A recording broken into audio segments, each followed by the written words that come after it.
बहुत ही important video है Shiba Inu coin के रिलेटेड। एक तो एलन मस्क क्या शिबा इनू कोइन को एक्सेप्ट करने जा रहे हैं, जैसे कि डॉज कोइन के ज़रिए आप लोग परचेजिंग कर सकते हैं उनके जो है वो प्लेटफार्म्स के अंदर डिफरेंट शॉपिंग्स कर सकते हैं। तो इसी तरह क्या शिबा इनू कोइन को भी एज अ पेमेंट अब जो है वो एलन मस्क एक्सेप्ट करने जा रहे हैं, ये बहुत बड़ा पॉइंट है। दूसरे नंबर पर जो यहाँ पर होल्डिंग बाइनेंस की वो 61 ट्रिलियन कॉइन्स हो चुके हैं। 61 ट्रिलियन 228 बिलियन एंड 444 मिलियन।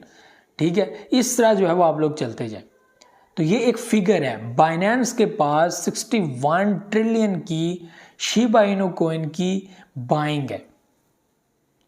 ये बहुत बड़ा पॉइंट है। शिबा इनू कॉइन यकीन माने तगड़ी सपोर्ट रखता है सिर्फ और सिर्फ बाइनेंस की। और आपको मैं ये भी चीज़ बता दूं कि इसको वो यूज़ करता है पब्लिक को रिवार्ड देने में।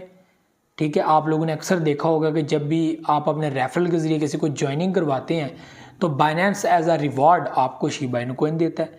बहुत सारी ऐसी जो है एक्टिविटीज़ जिनके अंदर शिबा इनू कॉइन को एज अ रिवार्ड दिया जाता है। उसमें कोई शक नहीं है कि वो वापस आपसे क्लियर भी कर लेता है और हासिल कर लेता है वापस कॉइन्स। लेकिन ये चीज़ें और डिफरेंट एक्सचेंजेस ये चीज़ें कर रही हैं। तो 61 ट्रिलियन की बाइनेंस की यहाँ पर बाइंग है सिर्फ शिबा इनू कोइन की। आप लोग यहाँ पे कैसे कह सकते हैं कि शिबा इनू कोइन का तो कोई फ्यूचर ही नहीं है। मैं कहता हूँ कि शिबा इनू कोइन का कोई फ्यूचर हो या ना हो, हमें तो उससे वास्ता ही नहीं है। हमें ये है कि हमने जो नेक्स्ट जो बुल रन आ रहा है उसके अंदर हमें ये फ़ायदा देगा या नहीं देगा। जैसे कि हमने एक टारगेट रखा हुआ है कि ये प्रोजेक्ट बुल रन के अंदर 30 के अंदर शिफ्ट हो जाएगा, और मेरे एनालिसिस के मुताबिक या मेरे पॉइंट ऑफ व्यू के मुताबिक या मुझे अभी इन्वेस्टमेंट करनी है, मैं यहाँ पे इन्वेस्टमेंट करने के लिए आया हूँ। मेरे हिसाब से इस टाइम के अंदर 4017 जो वैल्यू अभी करंट वैल्यू चल रही है, इसके अंदर अगर मैं परचेजिंग कर लेता हूँ और यहाँ से वैल्यू अगर मैं यहाँ पे $100 लगाता हूँ, 200 लगाता हूँ, 300 लगाता हूँ, ये मेरी इन्वेस्टमेंट होगी। और इस वैल्यू से मार्केट जो है वो बढ़ती 4 से 30 में शिफ्ट हो जाती है और उसमें मुझे प्रॉफिट आ जाता है। $300 की इन्वेस्टमेंट पे मुझे जो है वो $1500 आ जाता है, $2000 आ जाता है। ये मेरा प्रॉफिट है। मुझे तो इस चीज़ को टैकल करना है। आप समझ रहे हैं मैं क्या कह रहा हूँ। मेरा कहने का मकसद ये है कि आप उस प्रॉफिट को टारगेट करें। आप ये ना देखें कि उसका क्या फ्यूचर है, ये आज से 2 साल बाद ख़त्म हो जाएगा, आज से साल बाद ख़त्म हो जाए। भाई साहब होगा तो देखी जाएगी, कुछ भी होगा तो पता लग जाएगा। मकसद ये है कि जब प्रॉफिट आता है आप प्रॉफिट निकालो। अभी रिसेंटली जब 45 के ऊपर शिबा इनू कोइन गया था, मैंने साथ लोगों को बताया था कि स्टॉप लिमिट का यूज़ करें, प्रॉफिट निकालना है निकालें, पैसा इस्तेमाल करें। आए हुए हैं, पैसा लगाया हुआ है, प्रॉफिट आया है, इस्तेमाल करें, जेब में डालें, P2P पे जाएं, भाई साहब पैसे लें। ठीक है, सेल करें, लालच में ना बैठे रहें, आ जाएगा पैसा। और स्ट्रैटेजी बनाएंगे, दोबारा इन्वेस्टमेंट करेंगे, फ़ायदा ही होगा, नुकसान नहीं होगा। तो यहाँ पर पैसा इस्तेमाल करें। मेन जो चीज़ होती है कि आप यहाँ पर आए हैं अर्निंग करने के लिए, और अर्निंग इस लिहाज से कि आपने $20,000 की अपनी एक जमा पूंजी लगाई, आप चाहते हैं ये 20,000 30,000 में कन्वर्ट हो जाए, और वो जब 30 में होता है आप 30 का 30 लगा देते हो। फिर 30 से वो जब 40 या 50 होता है आप 50 का 50 लगा देते हो। और ऐसा टाइम भी आ जाता है कि आपका 50 का 50 जो है वो ज़ाया हो जाता है, अट जाता है। स्पॉट के अंदर ये फ़ायदा होता है कि आप पूरा एनालिसिस करने के बाद 100% सोचने के बाद आप इन्वेस्टमेंट करते हो। जब तक वो कॉइन आप सेल नहीं करते आपको नुकसान नहीं होगा। फ्यूचर के अंदर नुकसान के चांसेस हैं, ऑल टाइम हाई रिस्क होता है फ्यूचर ट्रेड के अंदर। स्पॉट के अंदर रिस्क नहीं होता।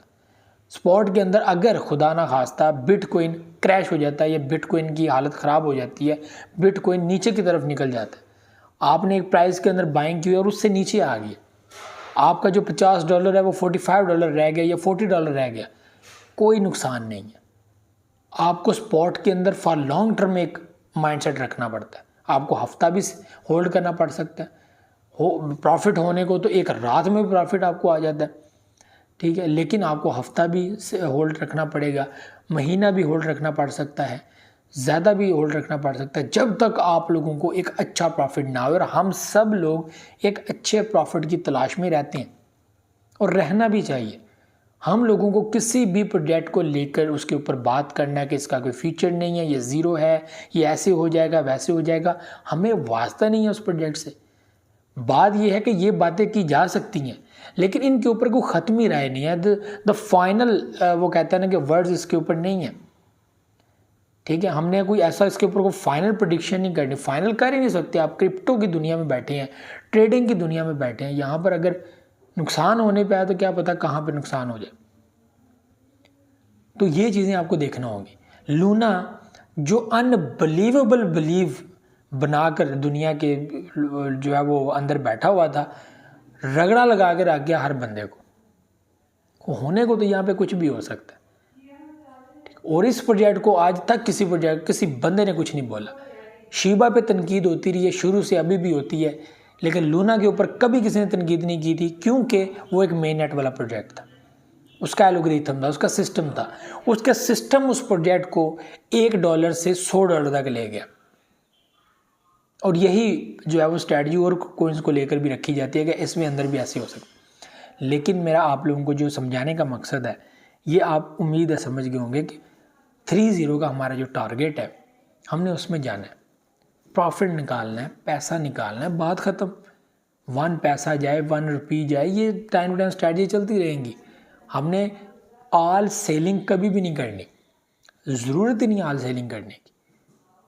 इन्वेस्ट करके रखो, जब टाइम आएगा प्रॉफिट आएगा, बीच में से कुछ पैसा निकालो, जेब में डालो, पैसा अपनी ज़रूरत पूरी करो। फ़र्ज़ करो मैंने 300 या 400 या $500 लगाया, मुझे वो प्रॉफिट जो है वो लेकर गया $3000 तक। भाई साहब मेरा तो फ़र्ज़ बनता है कि मैं बीच में से 1000, 1500, $2000 निकाल ही लूँ, बाकी मैं बीच में रखूँ। भाई साहब 500 लगा कर आपका $4000 बन जाता है, ठीक है। आप उसमें से जो है वो अब 4000 आपका टोटल है, जिसमें 500 आपकी इन्वेस्टमेंट है, 3500 आपके पास प्रॉफिट है।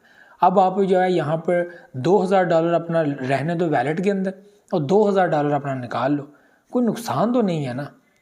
$2000 एक रकम होती है, इस्तेमाल करें अपने फ़ायदे के लिए। भाई सब कुछ नज़र आया आपके पास है, अपनी चीज़ें पूरी करें, लैपटॉप लें, ठीक है। चीज़ें अगर वो कोर्सेज सीखना चाहते हैं उसमें ज्वाइनिंग करें, फीसिस अपनी भरें, इस तरह की चीज़ें जो है वो इसमें इस्तेमाल करें, कुछ बेहतर करने के लिए अपनी जो है वो इक्विपमेंट्स पूरी करें, एक्सेसरीज पूरी करें।